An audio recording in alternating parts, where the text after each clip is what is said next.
Muy bien, muy buenas tardes a todos y cada uno de ustedes. Partimos esta nueva temporada de talleres de coyuntura en formato webinar, eh, vía esta plataforma Zoom, eh, que ya con la pandemia que cumple un año en nuestro país nos hemos acostumbrado o nos hemos sometido todos, digamos, para poder seguir trabajando. Me refiero a la plataforma Zoom que ya todos conocemos. Sean todos ustedes muy bienvenidos. Esta plataforma o este modo nos ha permitido conectarnos con gente de diferentes partes del país y del mundo. Antes, permítanme hacer esta breve introducción, estos talleres de coyuntura los hacíamos presencialmente en la fundación y obviamente con las personas que ahí cabían, ¿ah? Y entonces una de las ventajas que tiene este cambio de paradigma que nos ha generado la pandemia es poder llegar a muchas personas con excelentes invitados, como es el caso de esta tarde, con quien hoy partimos, Sebastián Soto, abogado, doctor en Derecho, director del Departamento de Derecho Público de la Universidad Católica y autor de este libro que acaba de lanzar en enero, La Hora de la Reconstitución, un libro muy oportuno para el proceso que vive Chile. Estamos a semana de la elección de constituyente, digamos, de las personas que van a redactar la Constitución, y este libro se adelanta y es parte de la discusión o aporta a la discusión de este proceso que está viviendo Chile, y para conocer sobre, bueno, detalles de las causas de este proceso, de su opinión al respecto, de lo que ha sido la tradición constitucionalista en Chile y los grandes debates que debieran estar presentes en todo este proceso que vive Chile, hemos invitado a un amigo a la casa, permítame decirlo así, Sebastián Soto. Muy bienvenido a este taller de coyuntura de la Fundación Jaime Guzmán. Gracias por aceptar nuestra invitación. Muchas gracias, Claudio. Muchas gracias también, por supuesto, a la Fundación Jaime Guzmán, que como bien dice Claudio, es una institución también para mí, en la que siento una gran amistad y cercanía con su director, con Jorge, con tantos otros que trabajan ahí.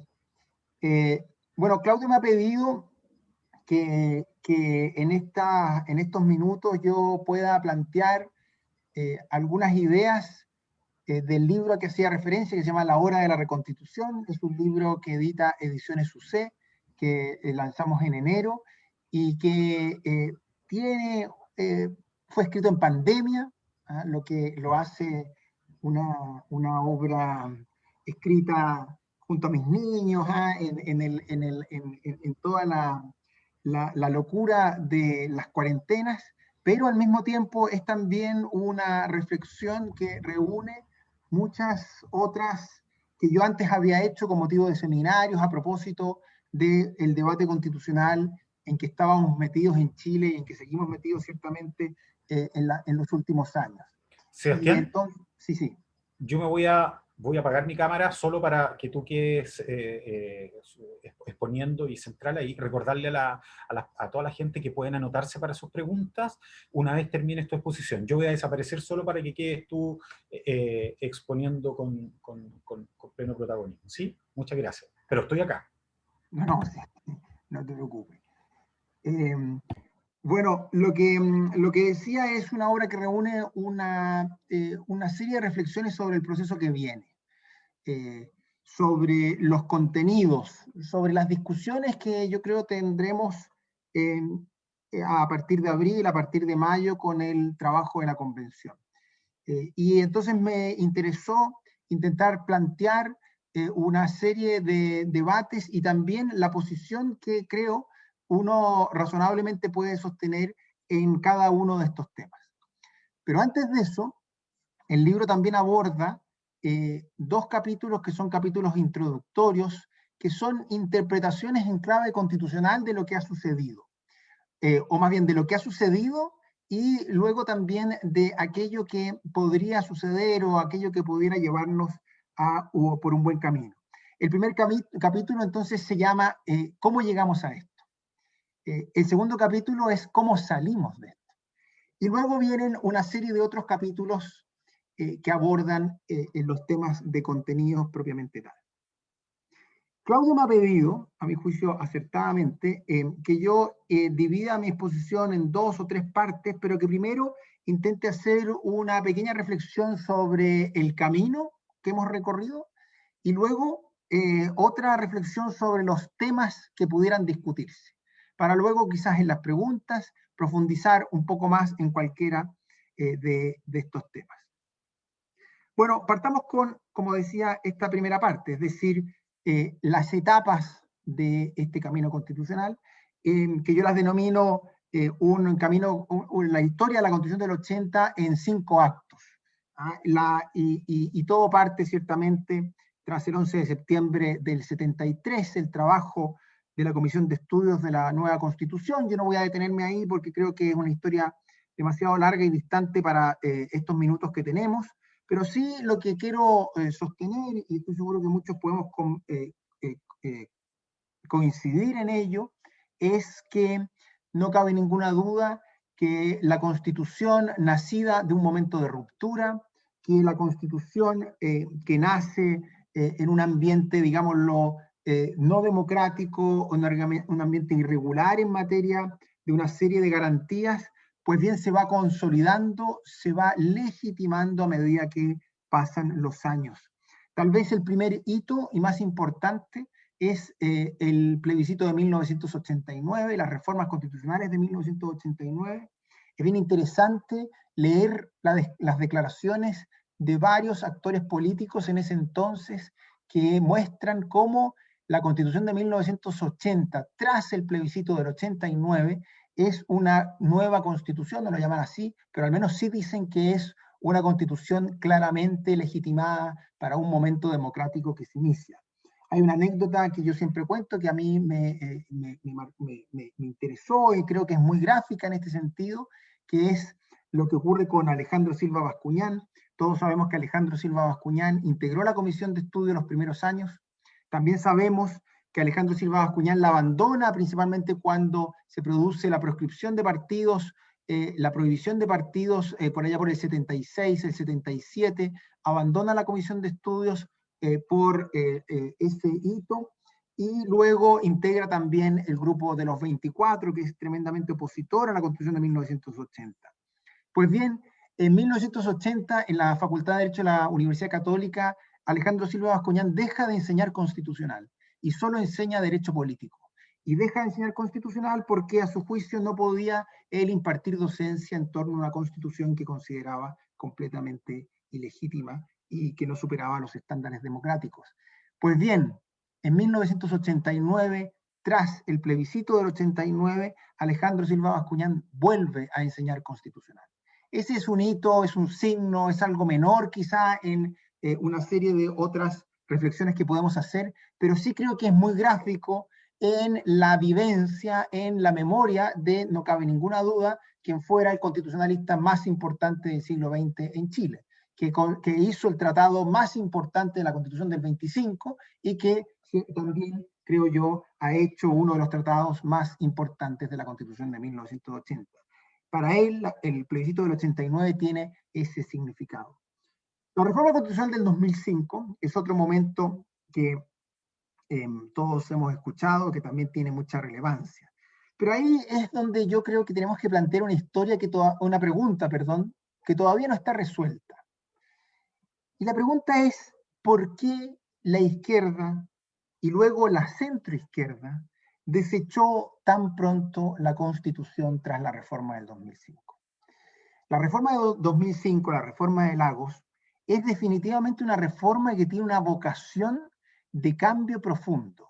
Es una reforma que, hay que decirlo, tiene una vocación de nueva constitución. Las constituciones no solo nacen cuando se dice que esta es una nueva constitución. Muchas veces las constituciones son nuevas porque los relatos políticos, porque el devenir de la historia constitucional de un determinado país la transforma en nueva constitución. Es muy interesante el caso de la Constitución del 25. La Constitución del 25 fue formalmente, originalmente, una reforma profunda, no cabe ninguna duda, pero una reforma a la Constitución de 1833. Pero al poco andar, en la mente de todos, se transformó en una nueva Constitución. Pues bien, creo yo que el 2005, algunos, Lagos ciertamente, y otros más, tenían en su mente esta idea, que tras la reforma del 2005 pudiéramos decir que Chile tenía una nueva constitución. De hecho, el presidente Lagos lo dice, pero hay otros hitos que también dan cuenta de que no solo las palabras, sino que también los símbolos pretendían hacer lo mismo. Primero, la firma de todos sus ministros. Ya eso se ha escuchado y la Constitución hoy día lleva la firma de los ministros de entonces. Segundo, la eliminación de los artículos transitorios. Eso fue alguna discusión en la Cámara de Diputados, pero eso da una señal formal de eliminar los artículos transitorios que habían regulado la transición. Es decir, eran los artículos, o no solo la transición, sino que también el post-constitución de 1980 a la llegada de Patricio Aylwin en 1990. Eso también tenía un elemento simbólico. Pero hay más, también la Constitución se promulga el 17 de septiembre. Y eso no es solo un día antes de un fin de semana largo, probablemente el 18 de septiembre y fiestas patrias, sino que además para el constitucionalismo el 17 de septiembre también tiene una gracia. Y quizás algunos ya lo saben, pero el 17 de septiembre de 1787 fue suscrita la Constitución de Estados Unidos.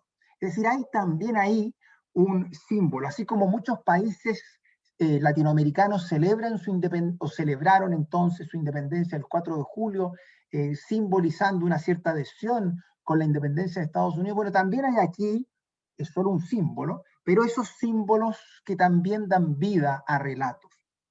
Pero bueno, nada de eso, nada de esto que yo estoy narrando, ni otra serie de hechos, permitió que pocos años después la centroizquierda abandonara esta que pretendía, quería, aspiraba ser una nueva constitución. ¿Por qué lo hizo? ¿Por qué ese cambio? ¿Qué fue lo que ocurrió en la mente de la centroizquierda entre el 2005 y el 2009, el 2010, que creo yo se inicia el proceso de abandono? Bueno, yo esbozo una teoría en el libro, quizás hay varias más, pero ciertamente creo, este es un tema que requiere todavía mucha reflexión. ¿Por qué el 2009 y más intensamente en la elección del 2013 ocurre lo que ocurre en cuanto a relatos políticos por nuevas constituciones? Ciertamente ahí interviene también los movimientos estudiantiles del 2011, pero ya antes la centroizquierda había esbozado en la campaña de Eduardo Frei Ruiz-Tagle del 2009 una propuesta de cambio constitucional. Era muy distinta a la que luego prosperó, era una propuesta en el Congreso, no una asamblea constituyente, y una serie de otras diferencias. Pero ya ese relato de nueva constitución, tan solo 4 años después de este momento simbólico, epifánico, que Lagos nos regalaba, se abandona, se desecha una transformación, una mutación de la Constitución de 1980 o un uso de la reforma del 2005 como un relato de nueva Constitución para reclamar ya directamente que debe convocarse a alguna instancia para dictar una nueva Constitución y superar la de 1980. ¿Por qué ocurre eso? ¿Cuál es la reflexión que hace la centroizquierda? ¿Es suficiente? ¿Es correcto el diagnóstico que se hace? Yo he sido siempre muy crítico de ese abandono, he sido muy crítico de esa crítica, un poco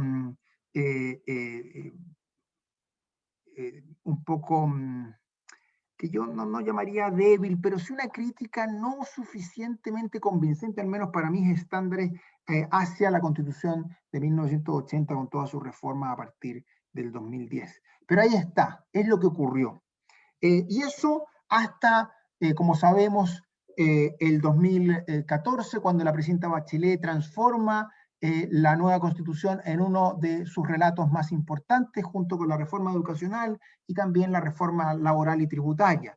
Y la nueva Constitución entonces genera todo un movimiento que la verdad no es un gran movimiento ciudadano, pero sí es un movimiento en las bases de la centroizquierda. Yo tuve la oportunidad de participar en los CELA, en los encuentros locales, en los encuentros regionales, y percibir, al menos desde la experiencia, que ahí no asistían a el ciudadano o la señora Juanita, como se solía decir, sino que dirigentes políticos, estudiantiles o vecinales de sectores de centroizquierda.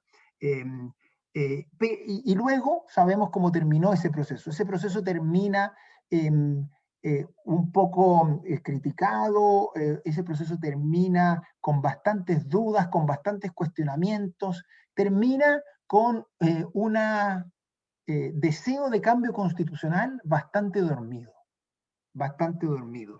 Y el gobierno del presidente Sebastián Piñera, a mi juicio correctamente, lo que hizo fue no pretender continuar ese proceso, puesto que había sido electo como el candidato del signo contrario, es decir, no tomar esa posta, sino que solo plantear algunas reformas constitucionales que se consideraban relevantes, principalmente la reforma al Tribunal Constitucional, la reforma a la Contraloría y el reconocimiento constitucional de los pueblos indígenas, según uno puede leer en su programa de gobierno. Ese era el relato constitucional, un poco más, un poco menos, pero ese era el relato constitucional más profundo y acabado del programa de gobierno del presidente Sebastián Piñera. Tenía, por cierto, otras cosas, pero en la decisión inicial fue, bueno, avancemos con estos temas. Y llega el 18 de octubre. El 18 de octubre creo que todavía nos queda mucho tiempo para interpretarlo. A mi juicio, obviamente, cambia todas las cosas. Lo que sucedió fue excesivamente intenso. Pero no solo fue intenso por la violencia asociada, que es sin duda brutal, que es sin duda una cuestión fuera de toda razonabilidad, sino que también la intensidad ocurre en otros dos sitios que yo creo que vale la pena intentar interpretar. El primero, además de la violencia, es el significado que la izquierda le dio a los hechos de violencia. Porque la significación que se les da también construye un relato político hacia el futuro. Y ese es otro tema que tendremos que estudiar hacia el futuro. ¿Por qué razón la izquierda llenó de significado ese 18 de octubre de la forma que lo llenó, como una reivindicación legítima, justa, donde la violencia parecía ser una cuestión accesoria y no principal, pero donde finalmente había una cierta justicia por el reclamo que el fuego parecía indicarnos? Yo creo que hubo mucho oportunismo, yo creo que hubo mucho de nostalgia revolucionaria y probablemente hubo mucho más y otros temas que diversos libros que se han escrito sobre la materia han intentado interpretarlo. Este libro no busca eso, pero creo que sí, para una reflexión como la nuestra, al menos debemos hacernos esa pregunta. Pero no es solo la izquierda la que significa el 18 de octubre, sino que también hay otra cuestión que nos debe llamar la atención de ese día y de los días y semanas siguientes. No solo la violencia desatada, desmedida, irracional, no solo la posición y la interpretación que hace la izquierda de estos hechos, sino que también la cierta legitimidad que adquiere en la ciudadanía los hechos de violencia. Y eso podremos discutirlo, pero se aprecia en encuestas, se aprecia, quiero decirlo, y estoy seguro que a todos nos pasa en alguna medida, en ciertos contextos en los que cada uno de nosotros nos movíamos, en donde uno supondría que hechos de la entidad que ocurrieron ese día iban a ser mirados con total distancia, total desprecio. Pues bien, amigos, parientes, amigos de amigos, conocidos, colegas de trabajo, en alguna medida comparten, legitiman o al menos les prestan un piso para intentar salvarlos. Todo eso es una discusión sociológica, es una discusión que puede llevarnos a otros campos, pero me parece que lo que allí ocurre está íntimamente ligado a lo que ocurre más tarde. qué es lo que hizo el gobierno en esta materia. ¿Qué es lo que hizo el gobierno? Pues bien, se la jugó principalmente por una descompresión por la vía de la política. El Estado de Derecho pende muchas veces de hilos muy delgados, que son los hilos de la confianza, los hilos de un cierto temor al castigo. Pues bien, aquí todos esos hilos se cortaron y había que nuevamente componerlos, reconstituirlos por la vía de la política. Obviamente siempre hay otras salidas.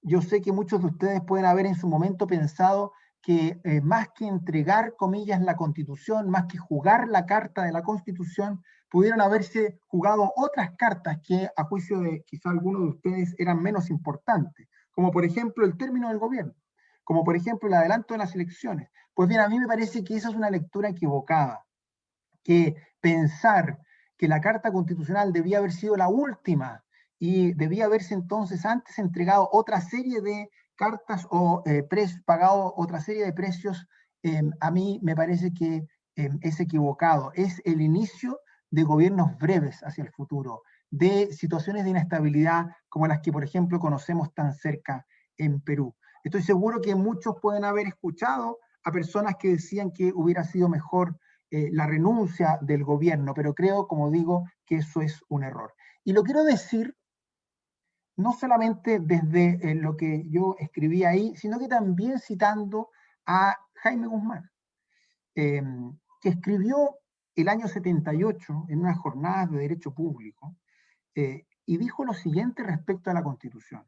Dijo, una constitución política y una institucionalidad jurídica en general no pueden ser consideradas ni como un fin en sí mismas, ni como una especie de vara mágica capaz de asegurar los objetivos que ellas se proponen. Eso de la varita mágica es perfecto, nosotros lo entendemos, todos tenemos claro que la Constitución no es la solución de todos nuestros problemas. Pero fíjense que también dice que una Constitución no puede ser considerada como un fin en sí mismo. Y luego agrega, no son un fin en sí mismas en cuanto toda forma de organizar la convivencia social responde al deseo de que ésta se rija por ciertos valores a cuya validez y vigencia se ordena la norma jurídica en carácter de medio, 1978. Pues bien, en octubre del 2019, en noviembre del 2019, todo indicaba que en esas semanas la Carta Constitucional, la Carta de la nueva Constitución, era la que había que jugar, porque era la única que permitía encauzar por la vía institucional una nueva organización de la convivencia social que respondiera al deseo de que ésta se rija por ciertos valores a cuya validez y vigencia se ordena la norma jurídica. Y en eso último parafraseo a Jaime Guzmán. En consecuencia, me parece que esa carta era la que entonces debía jugarse. Y por eso el acuerdo del 15 de noviembre, que generó esperanza, que luego generó algún tipo de escepticismo, pero del cual yo sigo confiando y esperanzado, nos abrió un camino institucional para salir de la crisis. Si esto va a terminar bien o mal, no lo sabemos. Este es un partido que se juega minuto a minuto, como dice John Elster, que estudia estos temas desde hace mucho tiempo. Los momentos constitucionales son los peores momentos para discutir constituciones, porque uno debiera discutir constituciones en ambientes de deliberación reflexiva, racional, pero los momentos constitucionales son por definición momentos de crisis. Entonces las constituciones se discuten cuando menos debiéramos discutir constituciones. Por eso entonces tenemos que estar muy atentos a que el ambiente de discusión constitucional muchas veces nos va a impedir ser lo suficientemente reflexivos. La tensión revolucionaria siempre va a estar ahí y debemos apagarla por la vía institucional, por la vía de la política, por la vía de los acuerdos y no por otra vía. Pues bien, esa es la primera parte de lo que quería comentarles, una pequeña interpretación en clave constitucional de el cómo llegamos a esto. Vamos ahora, en los 5 minutos que me quedan, a enunciar contenidos, discusiones de contenidos que yo creo van a estar presentes de modo general y luego más específico a partir de mayo. yo creo que nosotros podemos decir que seguramente van a haber al menos 3 niveles de temas que van a ser discutidos en la Convención Constitucional. El primero es una discusión sobre el poder. Toda constitución finalmente tiene también una discusión sobre el poder. Y esta discusión sobre el poder se da en distintas facetas. La primera faceta es el poder presidente-congreso. ¿Cómo resolvemos ese equilibrio? ¿Cómo resolvemos esa distribución de poderes? Y esa discusión nos lleva a una discusión que a mí me parece tremendamente importante, que en el libro yo desarrollo, que es la discusión sobre régimen de gobierno. Yo sigo siendo, a pesar de la moda semipresidencial, sigo siendo un presidencialista. Creo que el semipresidencialismo que predican algunos es finalmente transferir el poder a la fronda, en este caso a la fronda parlamentaria, que es la que designa a quien manda, al jefe de gobierno, y quitarle de alguna medida el poder a quien designa el pueblo a través de la elección directa. A mí me parece que si eso regularmente ya es riesgoso, hoy día es una fatalidad, porque pensemos en qué capacidad va a tener la fronda para designar a un primer ministro que se oponga, que limite, que no siga o que obstruya finalmente las decisiones, el programa que ha prometido el presidente electo por millones de votos. Creo entonces que ahí hay un problema, pero ciertamente esa va a ser una discusión sobre el régimen de gobierno. Y también creo que el sistema semipresidencial es un sistema que tiene inscrita la semilla de la inestabilidad. Fíjense ustedes que Joaquín Fermandois, en su libro reciente, llama a lo que nosotros usualmente estudiamos como el régimen parlamentario o pseudo parlamentario de 1891-1925, lo llama como un sistema semipresidencial sin disolución de Cámara. Pienso que esa experiencia es la que nos tiene que hacer dudar de un cambio de régimen de gobierno, pero sí podemos avanzar hacia lo que yo denomino un presidencialismo de coalición, sobre el cual podemos conversar más adelante, que es un presidencialismo que, en resumen, lo que hace es intentar atraer con más fuerza institucional y reglas institucionales a el oficialismo en el Congreso, a la moneda, y también intentar generar mecanismos de cooperación con la oposición. Todo eso lo podemos discutir más adelante. Pero esa no es la única discusión sobre poder que va a haber. También va a haber una discusión sobre poder entre Santiago y regiones, es decir, cómo distribuimos el poder ahí, y también una discusión sobre poder entre instituciones mayoritarias e instituciones contramayoritarias, es decir, entre la decisión de la mayoría y aquellas instituciones que suelen limitar las decisiones de la mayoría. No solo el Tribunal Constitucional, que nos nace a nosotros en como primer ejemplo, sino que también la Contraloría, el Banco Central, los tribunales y tantos otros que operan como instituciones que limitan en alguna medida la decisión mayoritaria. Segunda gran discusión es el rol del Estado. Esa discusión se va a dar, creo yo, en algunas cláusulas y reglas, pero se va a dar, a mi juicio, principalmente a nivel de la discusión de principios. Y esa va a ser una discusión muy intensa porque hoy día hay una creencia muy fuerte, yo soy escéptico de ella, de que esta sería la constitución de la subsidiariedad. Yo creo que esta pudo haber sido la constitución de la subsidiariedad, pero las constituciones son cuerpos vivos, como dicen los americanos, y hoy día esta es una constitución muy distinta a aquella diseñada originalmente, y por lo tanto también creo que es una constitución muy distinta a aquella que pudo haber sido llamada la constitución del Estado mínimo, de la subsidiariedad.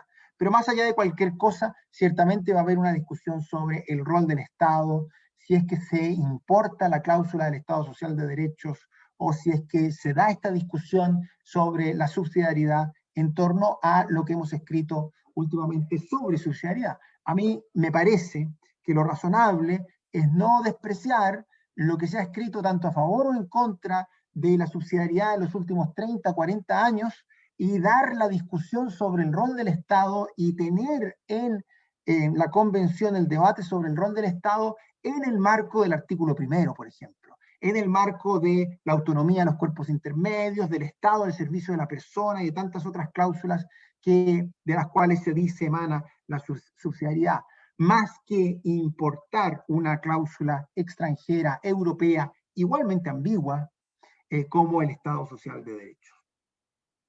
Tercer tema y final, el catálogo de derechos. A mi juicio, ahí va a haber una enorme discusión y la pregunta será si es que seguimos la tendencia latinoamericana o si seguimos la tendencia europea. La tendencia latinoamericana es una tendencia a hacer crecer considerablemente los catálogos de derechos. Fíjense ustedes que en Colombia está consagrado el derecho al aprovechamiento del tiempo libre. En Colombia, que o sea, un país que uno mira y su constitucionalismo uno lo mira con gran respeto. El derecho al aprovechamiento del tiempo libre. En Brasil está consagrado el derecho al ocio.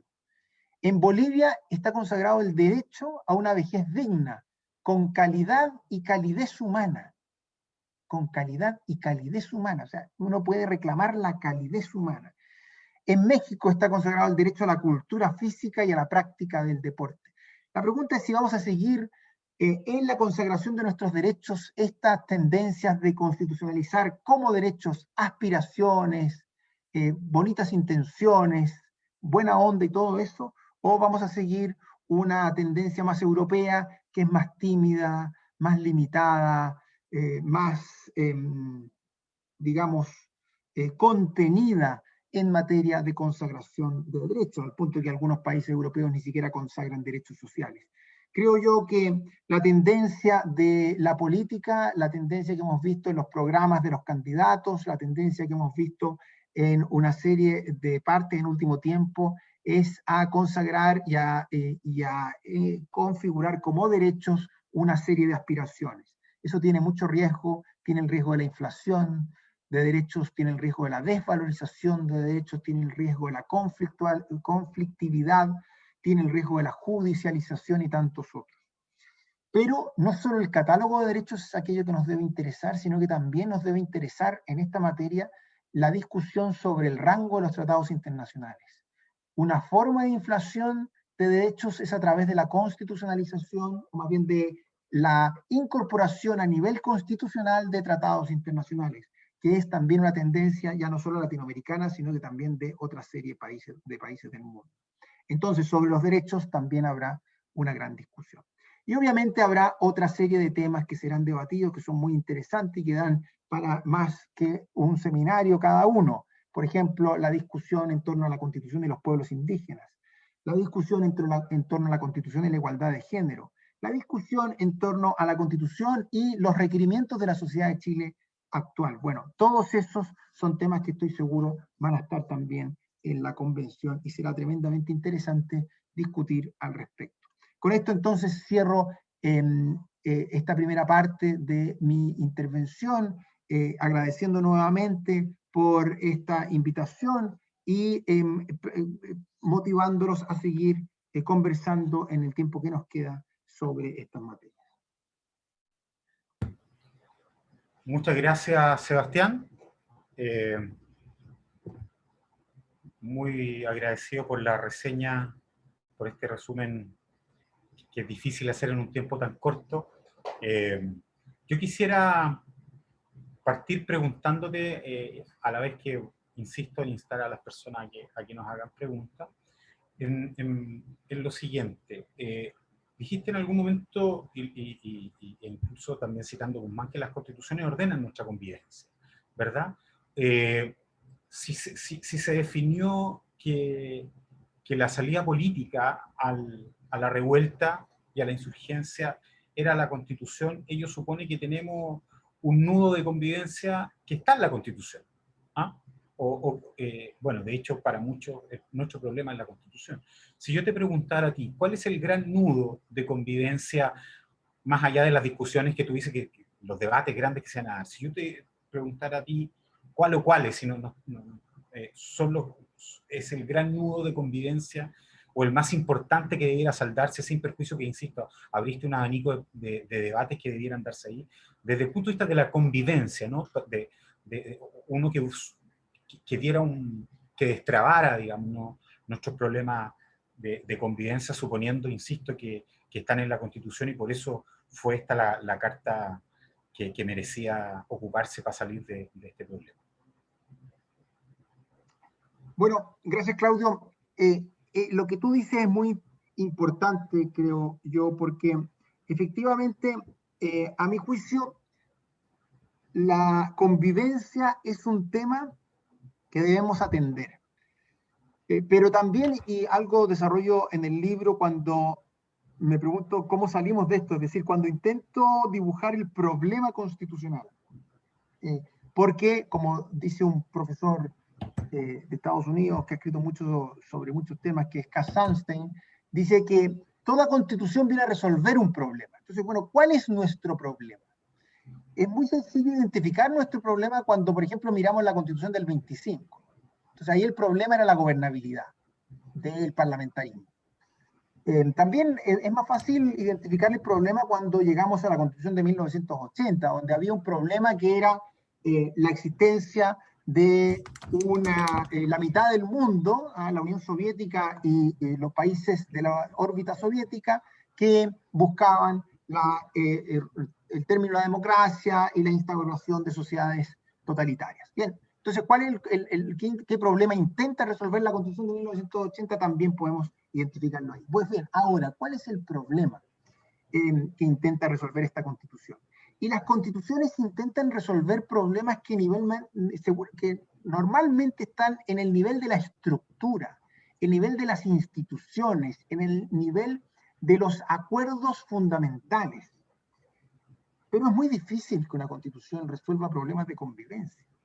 Si nosotros queremos resolver problemas de convivencia, un momento constitucional está bien, puede motivar que reflexionemos sobre nuestra convivencia, pero una constitución no va a resolver por sí sola los problemas de convivencia. Así como tampoco una constitución va a resolver por sí sola los problemas de la política. Yo creo que hoy día, en gran medida, el problema nuestro es que tenemos una política polarizada, que tenemos una política trabada, que tenemos una política demasiado construida en la lógica amigo-enemigo, y que tenemos también eventualmente un problema de convivencia. El problema genuinamente constitucional, a mi juicio, es un problema que es importante, pero no es determinante.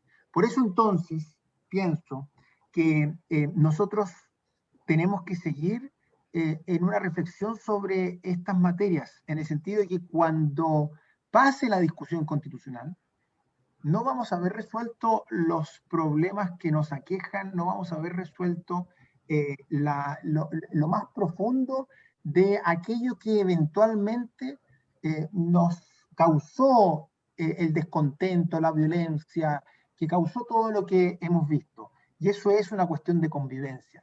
Por eso entonces la Carta Constitucional no es la única carta. Esta es una carta que la política tiene que tomar, pero también tiene que transformar más adelante en una opción para modificar, cambiar la forma de hacer política en Chile, y también, creo yo, eventualmente una reflexión que nosotros debemos tener sobre la forma que convivimos. Y olvidar eso es terminar el cuento antes del punto final. Es terminarlo en la primera parte del cuento. El cuento es más largo y tenemos que construirlo también pensando en la política y en la convivencia. Gracias, Sebastián. Ignacio Rodríguez ha pedido la palabra para preguntar. Le habilitaremos el micrófono. En cualquier momento. Ignacio, tu micrófono. Ahí está, ¿me escuchan? Te escuchamos. Ya, perfecto.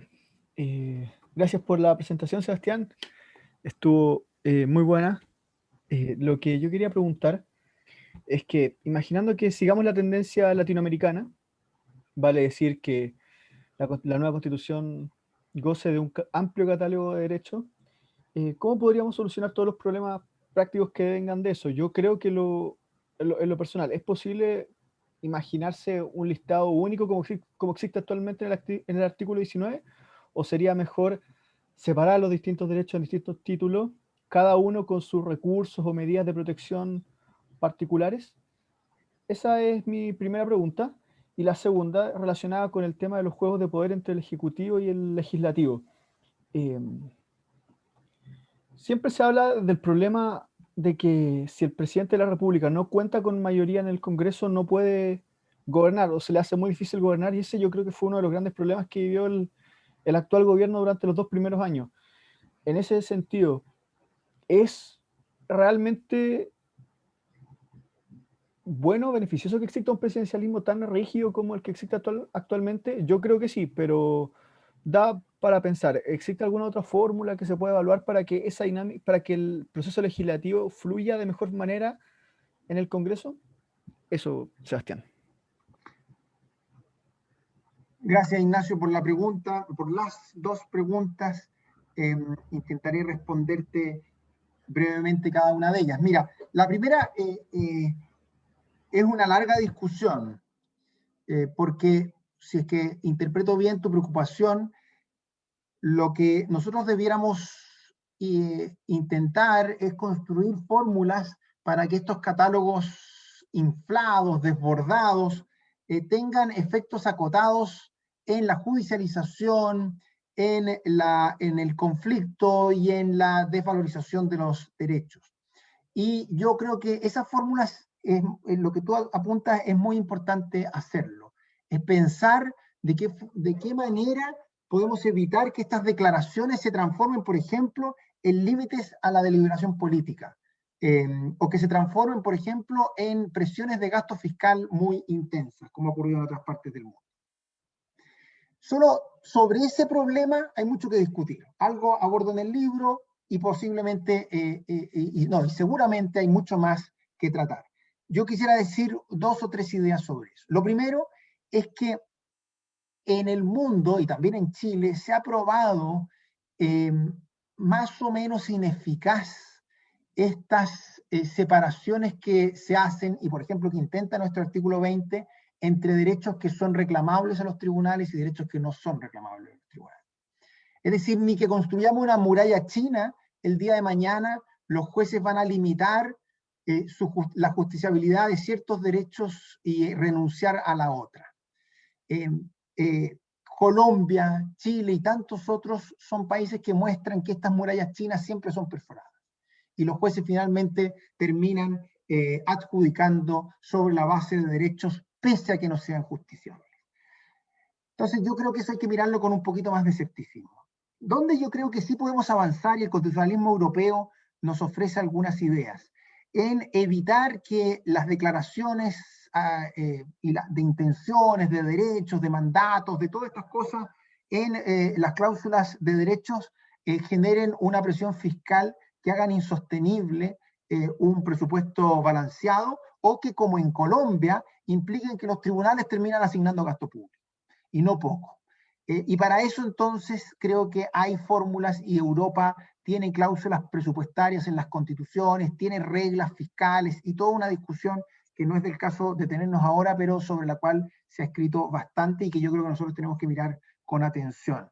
Porque si hay un riesgo de un catálogo de derechos muy excesivos, no es tanto la judicialización, que ciertamente es un riesgo, pero también es la presión fiscal, es decir, que el día de mañana el Estado tenga que financiar todo. ¿Por qué? Porque yo siempre reclamaré un derecho a una vejez de calidez humana, a la práctica del deporte y todo ese tipo de declaraciones que hemos visto. Y hay otras, muy cortito, creo que también uno pudiera pensar en cómo guiar al juez en la interpretación de los derechos. Es decir, la misma preocupación que tuvo Andrés Bello cuando escribió el Código Civil, pero respecto de los jueces y la ley, creo yo, tras varios años, creo yo que nosotros podemos tener respecto a los jueces y la Constitución. Bello no tuvo el problema de los jueces y la Constitución por las razones que sabemos y por el rol de la Constitución en el siglo XIX. Pero hoy día, si Bello viviera, yo creo que nos diría esto que reflexioné yo para intentar limitar la discrecionalidad del juez o acotarla en cierta medida, es un problema que ustedes tienen que reflexionar ahora sobre la base de la relación juez-constitución. Y yo creo que ahí hay también fórmulas que pudieran explorarse. Segunda pregunta, la pregunta es sobre si mayorías ¿se puede gobernar o no se puede gobernar? Eso es una pregunta muy interesante porque si nosotros concluimos que sin mayoría no se puede gobernar, entonces pasemos directamente a un régimen parlamentario. Ni siquiera uno semipresidencial. Vamos a un parlamentario porque ahí tenemos mayoría y, en el Congreso y ocupa el Poder Ejecutivo. Pero yo creo que nuestra tradición presidencial nos enseña que hay decisiones legislativas y decisiones de gobierno. Entonces, en un régimen presidencial, la decisión de gobierno o decisión de administración es una decisión que no depende de la decisión legislativa.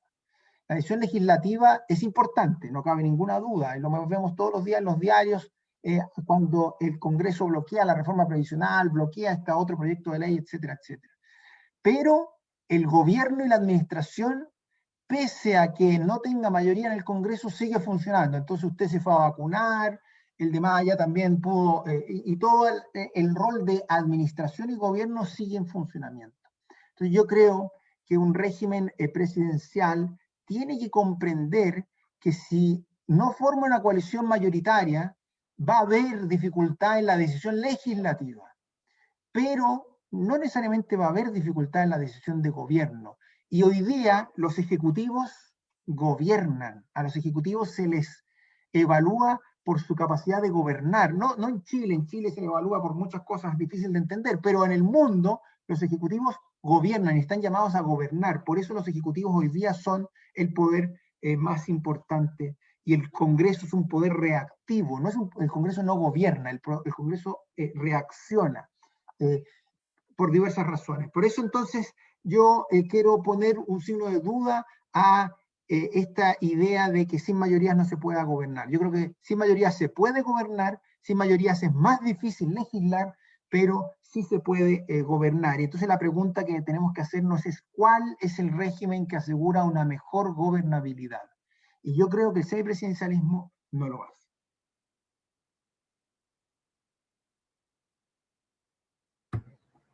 Gracias, Sebastián. La siguiente pregunta la va a formular Luis Sánchez, a quien ya le avisamos que tuviera su micrófono, atento a su micrófono.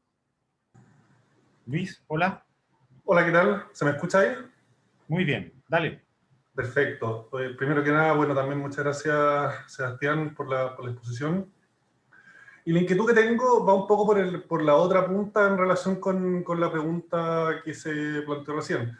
Está obviamente el peligro de que se establezca este catálogo de derechos sin fin, podríamos llamarle. Pero por otro lado, también hemos escuchado, podríamos llamarle ya una tendencia, incluso en nuestro sector, a plantear esta idea de la constitución mínima. Y algunos nos podría inquietarnos, por decirlo menos, esa idea desde la perspectiva de que estamos, yo creo que podemos decir con tranquilidad en nuestro país que tenemos una izquierda bastante radicalizada y bastante estatista. Entonces uno podría pensar, bueno, una constitución mínima plantea el peligro de que al no estar cuestiones quizás de cierta relevancia reguladas a nivel constitucional, eso abre la ventana a una mayor discrecionalidad administrativa o que el Estado se extienda a ámbitos que hasta hoy le estaban vedados o que eso termina definiéndose en un rango legal. Entonces me gustaría saber tu impresión, tu parecer respecto a ese peligro y si hay ejemplos en otros países para explorar o para estudiar de constituciones mínimas o constituciones con un catálogo más bien reducido y con ciertas experiencias que podrían ser extrapolables a Chile. Eso, gracias. Muchas gracias, Luis. Muchas gracias, Luis. Bueno, es un gran tema. Yo creo que en abstracto, si nosotros construyéramos nuestra constitución en un país nuevo, si nosotros reflexionáramos sobre estos temas sin estar insertos en una tradición constitucional, creo que la idea de una constitución mínima es sumamente atractiva. Pero el problema es que nosotros estamos insertos en dos flujos. En primer lugar, estamos insertos en el flujo de nuestra historia. Carlos Nino, un constitucionalista argentino que murió en los 90, a quien yo tengo gran admiración, señalaba que escribir constituciones es como construir catedrales medievales, que se construyen una generación tras otra generación. Es decir, nunca una generación termina definiendo todo, porque la generación actual construye sobre aquello que construyó la pasada, y la próxima generación puede cambiar un poco lo que nosotros construyamos, pero la verdad es que debe seguir un cierto camino. Y entonces, sobre esa base, es que nosotros estamos primero en un flujo de nuestra propia tradición, y no es tan fácil reaccionar por la vía del minimalismo a esa tradición. Pero hay un segundo flujo que tenemos que considerar, que es el constitucionalismo global. Nuestra discusión constitucional también dialoga con lo que se ha escrito y pasa en el mundo en el último tiempo. Y entonces ahí también el constitucionalismo global nos da cuenta de constituciones que no son particularmente mínimas, sino que por el contrario, son constituciones que responden preguntas acuciantes para la sociedad que las escribe, o que intentan responder preguntas acuciantes para la sociedad que las escribe. Por eso entonces tienen, por ejemplo, cláusulas de precompromiso. Pensemos en la Constitución alemana o la Constitución sudafricana de los 90. Tiene muchas cláusulas de precompromiso, es decir, dice, nosotros tuvimos estos problemas y no queremos tenerlos de nuevo, por lo tanto escribamos estas soluciones. Y así una serie de otras constituciones del mundo hoy. Dicho eso, es decir, por estos dos influjos, nuestra propia tradición y la tradición del constitucionalismo global, que da cuenta de constituciones que intentan fijar cláusulas de precompromiso que solucionen problemas actuales o que guíen la solución de problemas actuales, es que yo creo difícil que podamos ser completamente fieles a una constitución mínima. Ahora, dicho eso, sí pienso que en ciertas materias que hoy día intentan constitucionalizar todas las soluciones, también tenemos que responder con la importancia de constituciones discretas, de catálogos de derechos sobrios, que no resuelvan todas las preguntas, que dejen soluciones a la política del día a día, que no congelen a la próxima generación una serie de respuestas. Y eso yo creo que es valioso y lo podemos hacer en el marco de nuestra discusión constitucional y de nuestra propia tradición. Es valioso que la próxima generación, que la política del día a día pueda tener un amplio campo de decisión en una serie de materias y la Constitución solo contenga pisos mínimos, cuestiones fundamentales. Eso yo creo que hay que defenderlo con mucha fuerza, sin olvidar nuestra propia tradición y sin olvidar que algunas respuestas de precompromiso tendremos que resolver. La próxima pregunta la va a formular Javiera Crisóstomo. Hola, profesor, gracias por su presentación. Se escucha bien, ¿no es cierto? Muy bien. Mi pregunta está relacionada con una de las preguntas anteriores respecto a los regímenes de gobierno, porque últimamente hemos sido testigos de ciertos intentos por parte de los parlamentarios, sobre todo de la oposición, que presentan proyectos de ley que exceden de sus funciones, muchos siendo iniciativa exclusiva del presidente de la República, como han sido, por ejemplo, el primer, segundo y ahora tercer retiro de fondos previsionales.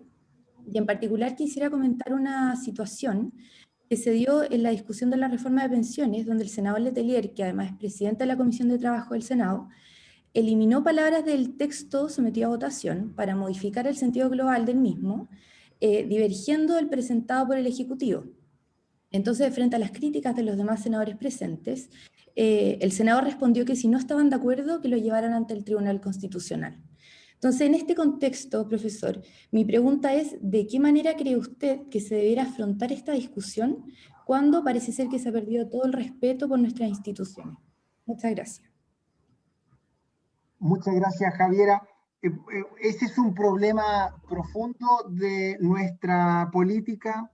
Creo yo que hay algo de ingenuidad, hay algo de incluso de ignorancia, si es que se supone que el respeto a las reglas, el respeto al derecho, depende de si esta constitución cambia o no. Es decir, lo digo de otra forma, si es que la política o algunos políticos no respetan esta constitución, la probabilidad de que no respeten la otra o que se genere una cultura de incumplimiento es muy alta. No por el simple hecho de que nace una nueva constitución, se recupera, renace la cultura de cumplimiento. Por eso, la regla, las constituciones, las leyes deben cumplirse mientras éstas estén vigentes. Y la cultura del resquicio debe ser muy criticada. Y creo que en eso no debemos equivocarnos. De lo contrario, corremos el riesgo de que finalmente todo se debilite. No solo la cuestión constitucional, sino que también nuestra propia forma de entender aquello que podemos hacer y aquello que no podemos hacer. En este sentido, creo que hay también leo una pregunta de Iván Cheuquelaf, a quien aprovecho de saludar con mucho cariño, que me parece atiende al punto principal, que muchos de todos estos problemas no son propiamente constitucionales, sino que están más bien vinculados con la forma que tenemos de hacer política. Yo creo que la recuperación o la regeneración de la política no necesariamente pasa por un cambio constitucional. Las políticas en los países mejoran o empeoran sobre la base de las mismas constituciones. No hay una norma constitucional que pueda decir, oiga, hagamos una mejor política. Por eso creo que, claro, uno puede modificar, puede cambiar algunas cosas. Creo que una discusión sobre el sistema electoral es una discusión que va a tener mucho efecto en la forma que tenemos de hacer política. Pero ese tipo de debates son muchas veces debates no constitucionales, sino más bien debates legales. En cualquier caso, a lo que tenemos que atender es a la forma en que nosotros consideramos aquello que es decente o indecente en materia política.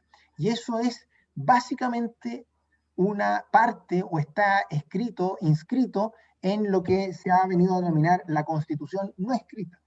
Es una cuestión muy ambigua, pero es así. Todos los países tienen una Constitución no escrita, tienen límites de aquello que es tolerable, que no son límites que están estampados en una norma que se puede leer, sino que son límites que muchas veces quedan estampados en los acuerdos, en la forma que tendremos de hacer política. Por eso entonces yo aspiro que este momento constitucional sea también una forma nueva de hacer política, que la convención y que quienes lleguen a la convención logren transmitir a quienes hoy día están en el Congreso una nueva cultura de hacer política, una nueva cultura de acuerdos, de respeto de las reglas, de amistad cívica, de un temple de deliberación racional, en fin, todo eso pienso que es muy importante, aunque no hay norma constitucional que lo pueda reflejar.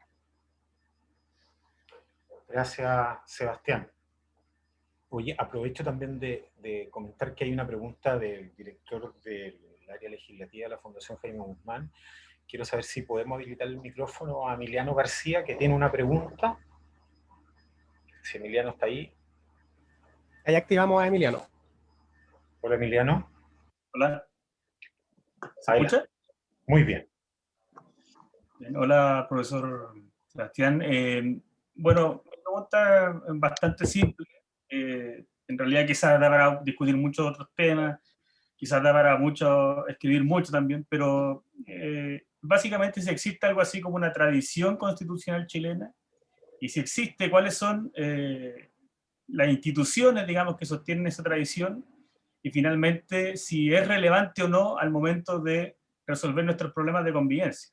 Pensando en que obviamente si estamos hablando de una tradición constitucional chilena que comprende ciertas instituciones, pero de qué manera esas instituciones pueden influir, si se quiere, sociológicamente en nuestros problemas políticos. Eso. Muchas gracias, Emiliano. Es una pregunta larga, o más bien es una pregunta breve para una respuesta larga, pero yo me atrevo a decirte que sin duda sí existe una tradición constitucional chilena. Creo que el presidencialismo está íntimamente inscrito, la figura del presidente está íntimamente inscrita en nuestra tradición constitucional. el Poder Judicial independiente del mismo modo, incluso el rol del Congreso como el espacio de deliberación política más importante en la historia de Chile, según dice Sofía Correa, son también parte de nuestra tradición constitucional. También agrego una sociedad civil sólida, una sociedad civil que colabore y contribuye al bien común, y tantas otras. Quien yo creo que lo ha escrito, a mi juicio, de modo magistral es Bernardino Bravo. Nuestro Premio Nacional de Historia tiene muchos libros sobre esto. Él le llama la Constitución no escrita y se ríe muchas veces de las constituciones de papel y les da poca importancia a estos puros papeles. Y él dice, bueno, hay una tradición constitucional, una constitución no escrita que está muy presente en la historia de Chile. Ahora, si esa constitución no escrita es el camino que tenemos para resolver nuestros problemas de convivencia, o digámoslo de otra forma, si esa constitución no escrita es la que nos permite reconstituir la política, reconstituir la convivencia, incluso reconstituir nuestro pacto constitucional, creo que requiere de mucho más, requiere de una reflexión mucho más profunda y sobre todo requiere de un esfuerzo no exclusivamente jurídico constitucional como el que hoy día pareciera estar teniendo, pareciera que estamos teniendo, sino que un esfuerzo que involucre historiadores, filósofos, sociólogos y tantos otros en la reflexión sobre nuestra propia forma de convivir. Gracias, Sebastián. La última pregunta te la va a formular nuestro director ejecutivo, Jorge Jara Quemada. Hola, Sebastián. Muchas gracias por tu buena disposición para estar en este taller de la Fundación Jaime Guzmán hoy día y agradecerte, por cierto, tus elocuentes palabras en esta exposición. Yo quiero llevarte un poco al después del punto final de tu libro. Como a modo de colofón de tu exposición, si tú te atrevieras a prever qué es lo que va a resultar de este ejercicio constituyente, más allá de lo que tú quieras, digamos, de lo que uno pueda, sino que ¿qué crees tú, digamos, con el juego político que se va a dar, con el tipo de constituyentes que vamos a tener? Yo no soy un experto, pero me atrevería a decir que es por primera vez que una constitución en Chile va a ser escrita por personas no doctas, ¿no es cierto? Hay electores, digamos, que bien podrían quedar dentro de la constituyente, que se alejan mucho, digamos, de la tradición jurídica, y por lo tanto, eso ya puede representar algún problema. Entonces, mi pregunta en el fondo es, ¿qué prevés tú que va a salir como pacto constitucional de este ejercicio? Bueno, gracias, Jorge. Como digo, con Jorge nos conocemos hace mucho tiempo. No solo tenemos una amistad, sino que yo además tengo una gran complicidad y sintonía. Así que te agradezco personalmente esta invitación y siempre las constantes conversaciones. Yo creo que la pregunta es tremendamente compleja, pero sí me atrevo a contestarla en 3 niveles. El primer nivel es el nivel del profesor de Derecho Constitucional. Y si tú me preguntas a mí si yo voy a disfrutar más o menos enseñando la nueva Constitución, mi intuición es que a veces la voy a enseñar con algo de pudor. Es como si yo hoy día, alguna de estas cláusulas latinoamericanas que yo he leído, el día de mañana, si algo de eso más o menos llega a la Constitución y una tenga que enseñarla, bueno, yo pienso que va a haber algo de pudor en esa enseñanza. Pienso, dicho de otra forma, que el nuevo texto constitucional va a ser un texto construido colectivamente, va a ser un texto que va a tener cuestiones interesantes, pero también va a ser un texto que en lo técnico jurídico va a veces a presentar algunas debilidades que para quien enseña derecho constitucional puede ser una dificultad. Pero la verdad, eso creo, es poco importante, es una sensación personal. Creo con todo que lo segundo y tercero nos deben abrir algunas preguntas. Lo segundo es la faceta de, digamos, cómo se va a insertar esta constitución en lo que viene. Y yo creo que no va a ser muy distinto a los a los desafíos que tiene hoy día en el mundo el ejercicio del poder. En el fondo creo que la Constitución va a canalizar la salida de una crisis, va a permitir un nuevo encuentro, esperaría yo.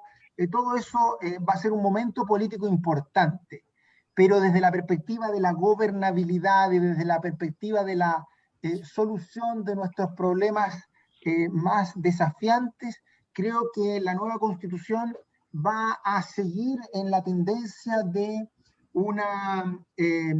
la tendencia que vemos en el mundo, es decir, ciertos problemas de gobernabilidad, ciertos problemas para ejercer el poder, como ocurre en tantas otras partes, y me costaría creer que una nueva Constitución resuelva muchos de esos problemas. Quizás permite que nos encaminemos a resolverlos, pero pienso que nunca va a ser una solución de un día para otro, una varita mágica, nunca va a ser salir de estos mismos desafíos que tienen todos los gobiernos del mundo, que es cómo gobernar en momentos de descontento, en momentos de efervescencia, y pienso que entonces la Constitución en eso no es que vaya a pasar por al lado, pero sí puede intentar algunas cuestiones contenerlas, otras encauzarlas y otras definitivamente las va a exacerbar.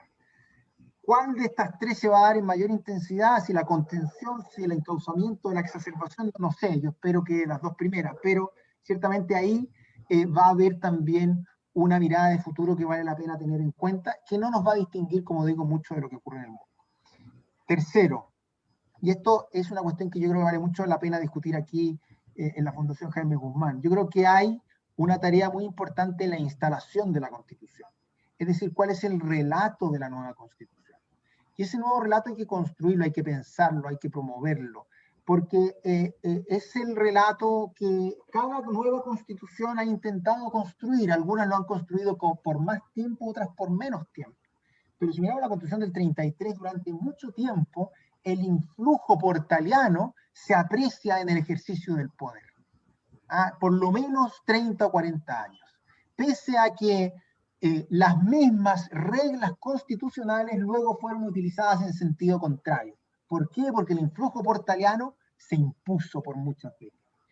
Pues bien, ¿cuál va a ser el influjo que se va a imponer con la nueva Constitución? Es una discusión abierta. Es una discusión que no se refleja necesariamente en cláusulas.